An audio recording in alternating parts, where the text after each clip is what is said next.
Fui convidado para estar aqui, então desde sábado estamos pregando sobre o tema underground. Explicamos já no sábado, relembramos nos outros dias, que underground significa aquilo que não é status quo. Explicando o que é status quo é aquilo que é cotidiano. Volto no exemplo que eu já dei várias vezes.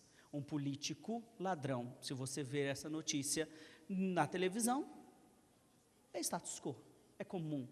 Underground é aquele político que faz o bem público, aquele que se preocupa, na verdade, com aquilo que ele deveria fazer e não com aquilo que vai trazer méritos para ele. Underground é aquilo que está não no status quo, é aquilo que é diferente, é aquilo que é tão diferente que chama a atenção das pessoas.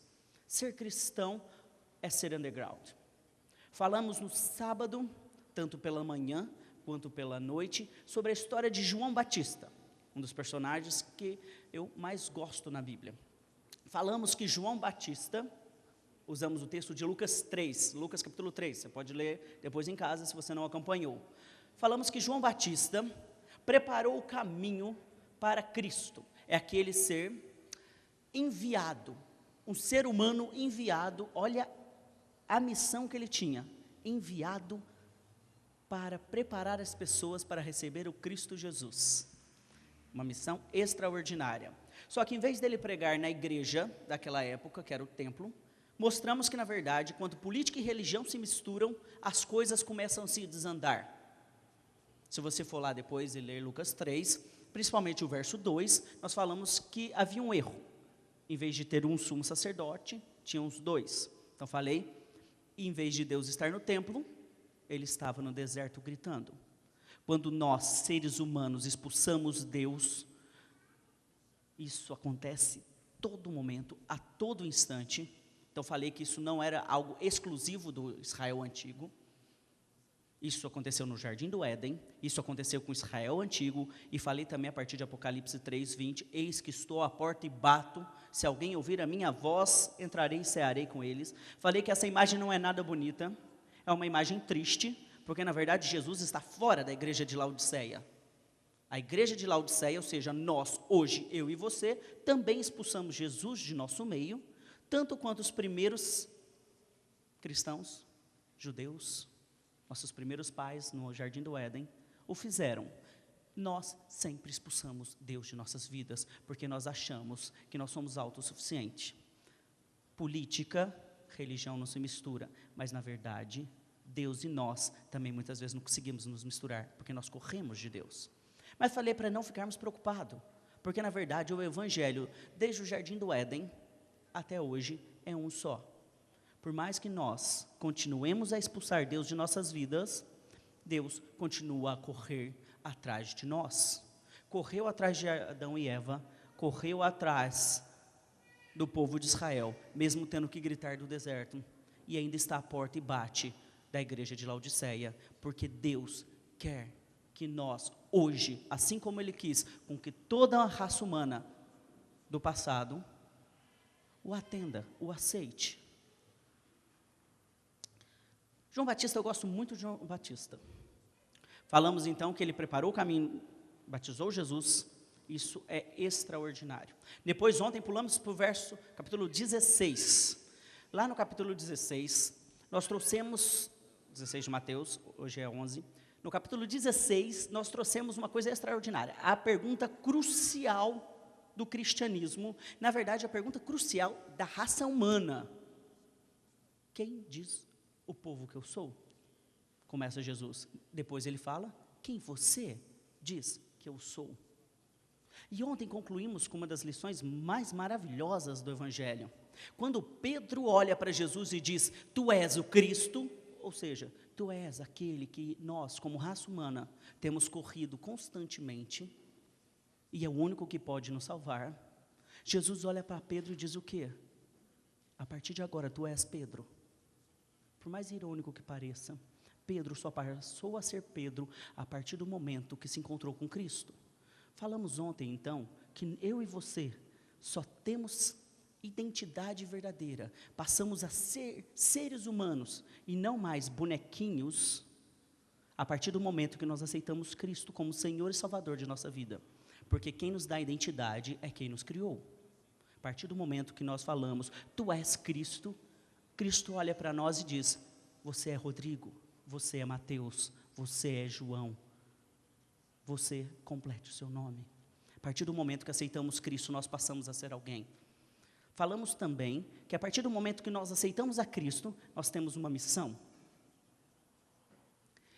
E nós temos um poder incontrolável, poderoso demais. Cristo falou, tu és Pedro, e sobre esta pedra edificarei minha igreja. A partir do momento que somos salvos em Cristo, nós ganhamos identidade, somos alguém, ganhamos uma família. Porque a partir desse momento temos uma igreja de salvos. E mais extraordinário, Cristo completa, e o inferno, as portas do inferno, não vão prevalecer sobre vocês. Ontem falamos o seguinte, a seguinte questão, já vai, calma aí, o inferno tem porta? Tem. Então, ninguém usa na guerra uma porta. Imagina o seguinte, o general tal, agora chegou com a sua porta para destruir o exército inimigo? Não. Quem tem porta é porque está com medo. Quem tranca as portas, e você precisa derrubar as portas, é porque ele está se escondendo. A partir do momento que a igreja de Cristo aceita Cristo, e Cristo volta para o meio dela, não tem mais as profundezas do inferno para nos enfrentar. Nós já ganhamos. As portas do inferno não irão sobrevalecer sobre nós, porque Cristo Jesus é maior do que qualquer coisa. Disse que não importa, Jesus não veio aqui para me dar riquezas, para me curar fisicamente, para me resolver o meu problema. Jesus veio e andou nessa terra para me salvar do pecado.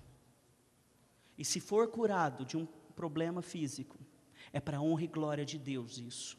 Se eu não for curado de um problema físico, também é para a honra e glória de Deus. Porque seja com uma coisa, ou com a cura, ou seja com a não cura, nós somos testemunhas vivas de que o inferno não irá prevalecer sobre essa terra. Só que ontem eu deixei uma coisa no ar, que é o capítulo 11, a gente volta agora e voltamos para João Batista novamente. Nós voltamos agora para uma coisa que chama dúvida. Pastor, o Senhor falou que não importa, nós vamos vencer. É o inferno que está com medo, porque ele sabe do poder de Cristo, mas mesmo assim eu tenho dúvidas. E se tem uma coisa que é comum na história humana, é dúvidas. Eva, quando come do fruto, corre porque acha. E você pode ler isso lá em Gênesis 3, no diálogo de Eva com Deus. Quando Deus pergunta, por que vocês se esconderam? Tive vergonha, tive medo. A partir do momento que o pecado entra no mundo, a dúvida começa. Dúvida desde Adão e Eva. João Batista, aquele que foi preparar o caminho para o Messias. Lembra que nós, no sábado à noite, mostramos que João Batista foi preso. O qual era a recompensa de João Batista? De pregar a verdade e de mostrar que política e religião não se misturam, e de mostrar que, na verdade, vocês, aquele povo do passado, e muitas vezes nós, temos problemas seríssimos, estamos expulsando Deus de nossas vidas e precisamos nos arrepender. João pregou a verdade, Herodes mandou prendê-lo. João está preso, a prisão não fez bem para ele. Quer acompanhar comigo? A partir do verso 1. Depois que terminou de instruir seus 12 discípulos, Jesus saiu para ensinar e pregar nas cidades da Galileia. João, ao ouvir na prisão o que Cristo estava fazendo, enviou seus discípulos para lhe perguntarem. Olha a pergunta que João manda fazer. És tu aquele que haveria de vir, ou devemos esperar algum outro? Sabe quem... Você entendeu a pergunta? Olha essa pergunta de ninguém mais do que João Batista, aquele que disse, lá no passado, quando batizou Cristo, eu não sou Cristo, mas o Cristo virá, e quando ele vir, aí vocês vão ver poder. O mesmo João que batiza Jesus, vê o Espírito Santo, uma voz do céu dizendo, este é meu filho. É esse João Batista que eu estou dizendo. O mesmo João Batista que, segundo o verso que a gente acabou de ler, ouviu todos os milagres e maravilhas que Jesus havia feito. É assim que começa o verso, não é? Lê de novo aí, ó. João, ao ouvir na prisão que Cristo estava fazendo, enviou seus discípulos para lhe perguntarem: o que Cristo está fazendo? Alimentando multidões. 5.000 pessoas com 2 pães, 2 peixes e 3 pães. E 5, verdade. O mesmo Jesus Cristo que fez cegos verem, aleijados andarem, mortos ressuscitarem. João ouviu isso. E qual a pergunta que João acaba de fazer? É tu o Cristo ou temos que esperar outro? Dúvida. Até os mais santos têm. Até aqueles que viram Cristo Jesus têm. Se você tem dúvida, se você conhece alguém que tem dúvida, não se preocupe. Você não é especial por causa disso. Você é tão especial quanto João Batista. O verso continua. Jesus respondeu. Sabe qual que é a resposta de Jesus? Eu acho que a resposta de Jesus é de uma simplicidade ímpar. É uma coisa extraordinária. Sabe qual que é a resposta de Jesus? Ele não responde. A resposta dele é uma não resposta. Não é cognitiva, não é racional. Olha a resposta de Jesus. Voltem e anunciem a João o que vocês estão ouvindo e vendo. Os cegos vêm, os mancos andam, os leprosos são purificados, os surdos ouvem, os mortos são ressuscitados, e as boas novas são pregadas aos pobres. E feliz é aquele que não se escandaliza por minha causa. Jesus, na verdade, fala: voltem para João e contem tudo o que vocês já contaram para ele. Contem o que vocês estão vendo aqui. Para o mundo cético, não basta palavras. Você provavelmente conhece um irmão que já foi dessa igreja e saiu. Você provavelmente conhece alguém que talvez acredite em Deus, um agnóstico. Pode ser que Deus exista, mas não tenho certeza. Talvez você conheça um ateu convicto. Eu sei que Deus não existe. Eu sinto, racionalmente não faz sentido. A resposta de Jesus para essas pessoas e para mim e para você que também tem dúvidas: será que Deus realmente existe? Será que ir na igreja numa segunda-feira à noite vai me trazer algo de bom? Será que funciona? Será que eu estou fazendo algo? Será que minha oração está passando do teto? A resposta de Jesus a todas essas perguntas de uma geração cética, e essa geração cética, não se engane, não começa agora na modernidade, na pós-modernidade, ou no nome filosófico que você queira dar, começa no Jardim do Éden, começa no início da história humana com o pecado. A resposta de Jesus para eles e para mim e para você é uma resposta prática. Para Adão e Eva, quando tiveram dúvida e correram, Deus corre atrás deles. Para aquela geração de céticos, Deus mostra: olha os frutos. Você está em dúvida? Olha aqui o que está acontecendo. Para a geração hoje, do século 21, se você quer dar a resposta de Deus, aonde Deus está aqui agora, nos seus atos, quando você sair dessa igreja. Nada fala mais alto do que a sua vida, do que os milagres na sua vida. Por que eu preciso de uma igreja? Porque amanhã eu vou ter dúvidas. Você, pastor, eu, o pastor, vou ter dúvidas. E eu preciso ver nos frutos da sua vida de que está valendo a pena. E você vai precisar ver nos frutos da minha vida de que está valendo a pena. A resposta prática, e sempre é prática, a resposta de Deus é prática, e a resposta dele é: veja os frutos que estão acontecendo. A partir destes frutos vocês vão notar. Mas olha o problema que Jesus enfrenta, que eu acho genial, que me torna um pouco mais tranquilo sobre o que nós como igrejas enfrentamos. Enquanto saíam os discípulos de João, Jesus começou a falar à multidão. Isso é o verso 7. A respeito de João: o que vocês foram ver no deserto? Um caniço agitado pelo vento? O que foram ver? Um homem vestido de roupas finas? Ora, o que usam roupas finas estão nos palácios reais. Afinal, o que foram ver? Um profeta? Notem que a construção que Jesus faz é a mesma construção que nós fizemos no sábado de manhã e no sábado à noite. Quem usa roupas chiques e finas? Os sacerdotes, os sumos sacerdotes? Foram eles que vocês foram ver? Não, não foram. Vocês foram para o deserto, onde Deus estava gritando. Vocês foram ouvir João gritando lá. Vocês são uma geração de pessoas céticas. E eu vou te dizer, se você tem dúvida, você está no caminho certo. Porque Deus só pode correr atrás de pessoas com dúvidas. Pessoas que têm certeza, expulsam Deus do meio deles. Deus não estava no templo, porque eles não tinham dúvidas, eles tinham certezas demais. Deus não estava no meio dos fariseus e dos saduceus, aqueles que nós ontem falamos, que pediram uma amostra do poder miraculoso de Jesus. Lembra? Ontem nós lemos um verso que Jesus fala, então não conte para ninguém sobre isso. Por que não? Porque se você for contar para estes, eles não vão acreditar.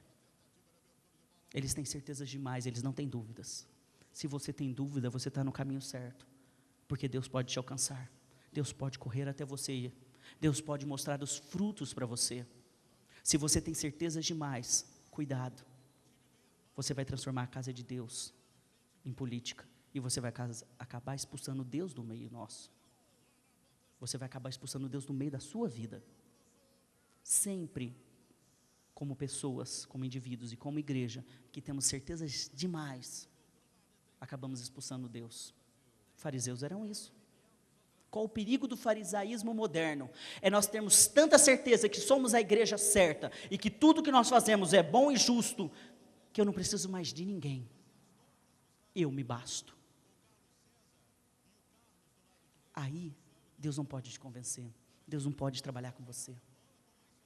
Sempre que você estiver com certezas demais, se preocupe. Sempre que você estiver com dúvidas, agradeça e busque os frutos de Deus na sua vida e na vida das pessoas ao seu redor. Porque quando nós estivermos com dúvida e orarmos, cairmos de joelho, sinceramente pedindo que Deus nos abençoe, pode ter certeza, Deus mostrará os milagres. E eles serão inúmeros. Porque quando Abraão teve dúvida, Deus falou, saia, conte as estrelas. Tanto quanto elas são numerosas, serão a sua descendência. Foi quando ele pôde ter dúvida, que ele virou o herói da fé. Nós olhamos para Hebreus 11, toda a galeria de heróis da fé, a gente não vai ler, você pode ler em casa depois, Hebreus 11, e nós vamos ver todos os grandes heróis da fé, e nós vamos falar o seguinte, eu nunca terei a fé de Abraão, eu nunca terei a fé de Isaac e Jacó, e pode pôr o personagem que quiser. Aí a gente interpreta errado o verso, quando diz, fé é a certeza das coisas que não vemos. Eu vou dizer mais, fé, vou dizer parecendo que é o oposto, mas não é. Fé é a certeza das coisas que vemos. Fé é racional, fé é visual, fé é prática. Fé não é um salto no escuro. Sabe por que não é? Eu vou usar um texto de Ellen White que eu gosto muito, que ela elucida bem isso. Ela diz o seguinte, presta atenção nesse texto. Aí você vai entender que fé não é um salto no escuro. A gente pode não ver as coisas com os olhos normais. Ela fala o seguinte, não temos que temer quanto ao futuro, ao menos que nos esqueçamos como Deus tem nos conduzido até aqui. Isso é fé. Eu não sei o que vai acontecer amanhã. Eu não posso ver o amanhã, mas eu posso ver o ontem. Eu posso ver a cruz do Calvário. Eu posso ver os milagres que aconteceram na vida de cada um de vocês. Eu posso olhar para trás e ver que já houve milagres na minha vida. E por mais que eu tenha dúvida agora, que eu não saiba o que vai acontecer daqui 5 minutos, eu sei que Deus já esteve lá. E que Ele é o mesmo sempre. E Ele sempre será. Se um dia Ele já esteve lá, Ele estará também no futuro. Isso é fé. Salto no escuro? Não. Eu estou saltando no claro. Pulando nos braços de Deus. Isso é fé. Sabe o que acontece? Na continuação do capítulo, Jesus primeiro elogia João, fala que João, apesar da sua incredulidade, é um dos principais homens que já percorreram a raça humana. Porque Jeremias, Isaías, Malaquias, Amós, sabe esses livros do Antigo Testamento, que eram pessoas que profetizaram que um dia o Messias viria? Esses profetizaram que um dia o Messias viria. João Batista viu o Messias. Aí depois disso, Jesus, a partir do verso 11, eu termino aqui, fala o seguinte, a partir do verso 16, a que posso comparar essa geração? São como crianças que ficam sentadas nas praças e gritam umas às outras. Nós lhe tocamos flauta, mas vocês não dançam. Cantamos um lamento, mas vocês não se entristecem. Pois veio João, que jejua e não bebe vinho, e dizem, ele tem demônio. Veio o filho do homem, comendo e bebendo, e dizem, aí está um comilão e beberrão, amigos de publicanos e pecadores. Mas a sabedoria é comprovada pelas obras que a acompanham. Você entendeu esses versos? Você entendeu o que esses versos estão dizendo? Jesus está dizendo o seguinte, o que eu posso dizer dessa geração incrédula, dessa geração sem fé? São como crianças que estão lá na pracinha brincando, e que se alguém chega e fala o seguinte, vamos então cantar músicas alegres, eles dizem, não queremos ficar alegre. Então ele fala, então vamos cantar músicas tristes. Não queremos ficar tristes. Então o que vocês querem, afinal de contas? Se você não quer ficar alegre, nem ficar triste, o que você quer? São como crianças que não sabem o que querem, só querem reclamar, só querem discordar. Aí ele completa, a partir dessa parábola, ele aplica a ele e a João. E a multidão. Provavelmente a multidão também tinha dúvidas. Se João teve dúvida sobre quem era Jesus, acreditem, aquela multidão tinha dúvidas. E ontem nós vimos que no capítulo 16, isso é muito claro, a multidão não sabia quem era Jesus, não tinha certeza, as pessoas tinham dúvidas. Aí Jesus fala o seguinte, sabe o problema das pessoas? Quando vem João que não bebe vinho, e não vai a festas e fica no deserto gritando, dizem, ele está endemoniado. Mas quando vem o Filho do Homem, ou seja, o próprio Messias, e senta nas festas, e conversa com todo mundo, diz, viu, ele está endemoniado. Quem bebe está endemoniado, quem não bebe está endemoniado. Na verdade, essa geração não quer ser convencida de nada. Essa geração está cega e não quer ver a verdade. Aí Jesus vem e fala o seguinte, mas se vocês olharem para as provas e para os frutos, acreditem, os frutos têm muito a dizer quem sou eu e quem é João Batista. João tinha uma mensagem sobre o Cristo, eu sou o Cristo. Você tem dúvida? Você não precisa dar um salto no escuro. Você está com pouca fé? Então tem problema.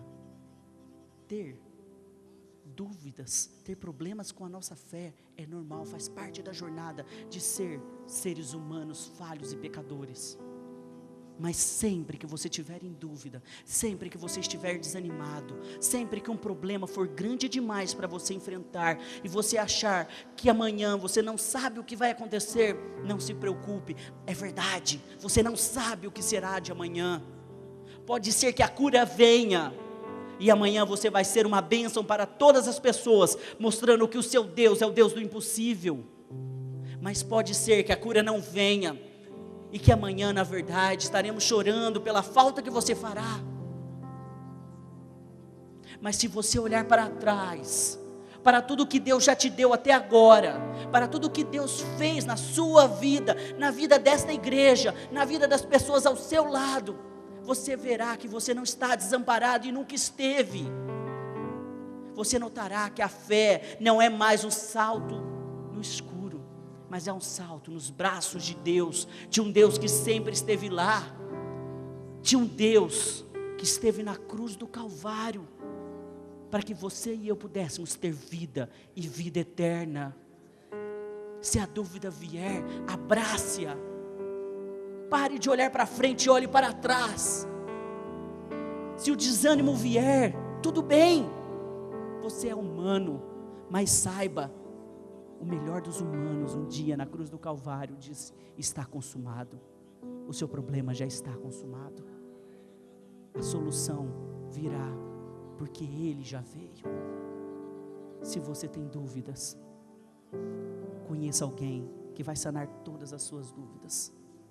Olhe para o foco, olhe para os frutos, esqueça o futuro. Recorde-se de Jesus Cristo. Não importa o tamanho da sua dor, não importa o tamanho do seu problema, Jesus Cristo é maior. Que essa possa ser a certeza nos seus momentos de dúvida, que as dúvidas te tornem cada vez mais um filho de Deus. João Batista morreu pouco tempo depois, ele não foi salvo. Apesar dele ter visto com seus próprios olhos o Cristo, apesar dele ter sido quem batizou o Cristo, ele morreu.